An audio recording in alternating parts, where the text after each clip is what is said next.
morning, guys. I'm glad to see all those of you I didn't talk to yet one-on-one, but I'm glad to see you here. I feel like I should say welcome back because I haven't seen you. It's sort of weird.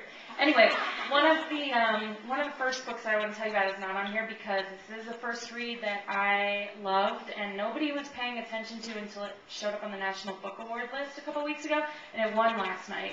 And it's called Salvage the Bones. And if you haven't heard about it already, talk to me about it. It's fantastic. I absolutely loved it. I haven't cried this much at the end of a book since Bastard Out of Carolina. So if anyone of you remember Dorothy Allison's book. And so anyway, love that one. I'll be happy to talk to you about it. But the one I'm going to talk about tonight, The Marriage Plot by Jeffrey Eugenides. I could not wait for this book to arrive in my box. I kept badgering my sales rep because I knew it was coming and they were holding galleys and one thing led to another and we did not get one and I said, Jeff, my rep, not Jeff Eugenides. I said, Jeff, you have to send me this book. And he, oh, Nicole, I will. I said, no, like, you must. And it better be there before the end of August. And he said, why the end of August? And I said, well, I'm not going to be able to read after the end of August. And he said, Nicole, I thought you were having your baby in the beginning of August. And I said, I am, but I'm hoping that the baby will sleep long enough that I can read this book. And luckily he did. I finished this book right after my son was born, and it was perfect escape for me. Having a tiny infant in my house was difficult, and this was absolutely the opposite of that. So this is the story of Madeline. She's a student at Brown in Providence in the early 80s.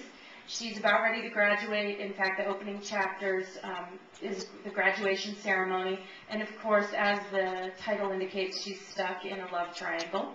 And as many Victorian novels are written, where the heroine is stuck between the man she's supposed to love and the man she really does, this book borrows that structure.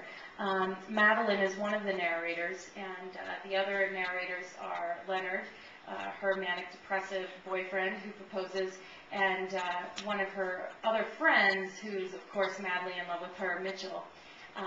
They follow the course of their year after graduation, and this is the author who wrote Middlesex.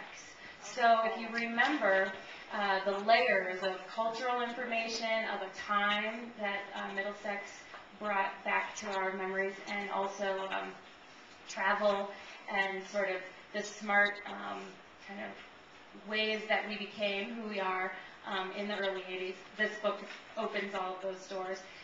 The New York Times Book Review is mixed, and I've talked to a few people about that, but I did find out, and many of you may have read it, the guy who reviewed it in the New York Times didn't like Middlesex at all. So I caution you, if you read that and you're like, I'm not getting this book because the review is kind of bad, if you liked Middlesex, get this book because, my goodness, I thought it was just as good. It is my favorite book of the year, and I think you'll be really happy. It'll take you to a different place and a different time, and you'll be really satisfied. So that's my big one.